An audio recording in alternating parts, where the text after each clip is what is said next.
Assalamualaikum warahmatullahi wabarakatuh. Perkenalkan, nama saya Vina Toharotun Mabruroh dengan NIM 857033712. Saya mahasiswa semester 7 dari UPBJJ Universitas Terbuka Bandar Lampung Salut Kalirejo. Program studi PGSD. Di sini saya akan melakukan praktikum IPA mengenai sistem pencernaan makanan. Tujuan dari praktikum ini adalah dapat mengurutkan bagian dari sistem pencernaan. Alat dan bahan yang dibutuhkan untuk melakukan praktikum ini, yang pertama, saya membutuhkan gambar sistem pencernaan. Yang kedua, saya membutuhkan alat tulis. Berikut penjelasan dari saya mengenai sistem pencernaan. Selamat menyimak.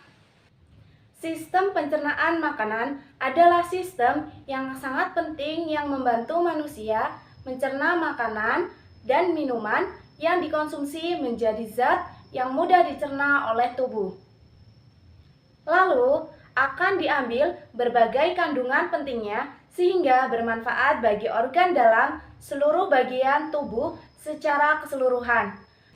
Nah, organ pencernaan makanan di sini dimulai dari mulut menuju kerongkongan, lambung, kemudian usus halus, usus besar, dan terakhir ada anus. Saya akan menjelaskan prosesnya. Jadi, pertama, makanan akan masuk ke dalam mulut dan di dalam mulut akan terjadi proses pencernaan makanan secara mekanik dan kimiawi. Di dalam mulut terdapat bagian-bagian penting, yaitu terdapat gigi dan juga lidah. Gigi berfungsi mendorong bagian makanan menjadi potongan-potongan yang lebih kecil. Lalu akan bercampur dengan air liur yang dihasilkan oleh lidah, sebelum akhirnya masuk menuju ke dalam kerongkongan.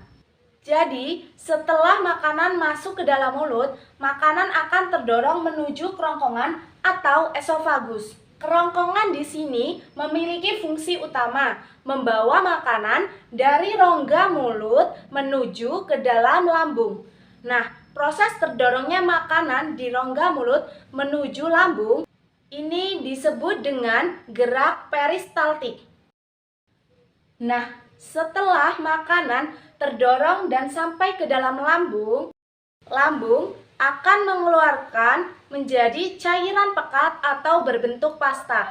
Cairan ini juga akan membutuhkan mikroorganisme yang dibawa makanan dan minuman yang kita cerna, sehingga kita akan terbebas dari kuman penyebab penyakit. Nah, setelah di dalam lambung, makanan ini akan terdorong menuju ke dalam usus halus. Di dalam usus halus terjadi proses penyerapan makanan yang lebih lanjut, di mana dibantu oleh enzim yang dihasilkan oleh pankreas. Usus halus terdiri dari 3 macam. Ada usus 12 jari yang disebut dengan duodenum, ada usus kosong yang disebut dengan jejunum, dan juga usus penyerapan yang disebut dengan ileum. Panjang rata-rata usus halus manusia sekitar 6-7 meter dan dindingnya terdiri dari fili dan mikrofili yang membantu penyerapan nutrisi dan juga sari-sari makanan lebih cepat dan banyak. Setelah itu, makanan akan menuju ke dalam usus besar. Nah, usus besar ini memiliki fungsi membusukkan makanan dan akan berubah menjadi kotoran atau yang sering kita sebut dengan fases. Limbah makanan di sini akan didorong oleh usus besar menuju saluran yang disebut dengan saluran rektum. Nah, saluran rektum ini akan menyalurkan makanan menuju ke pembuangan terakhir, menuju ke anus.